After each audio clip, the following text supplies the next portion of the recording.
بسم اللہ الرحمن الرحیم۔ صحیح مسلم حدیث نمبر 7475۔ اس کے راوی ہیں حضرت ابو ہریرہ رضی اللہ تعالی عنہ۔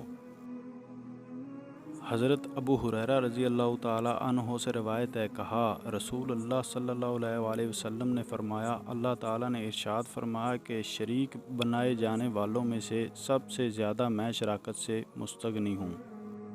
جس شخص نے بھی کوئی عمل کیا اور اس میں میرے ساتھ کسی اور کو شریک کیا تو میں اسے اس کے شرک کے ساتھ اکیلا چھوڑ دیتا ہوں۔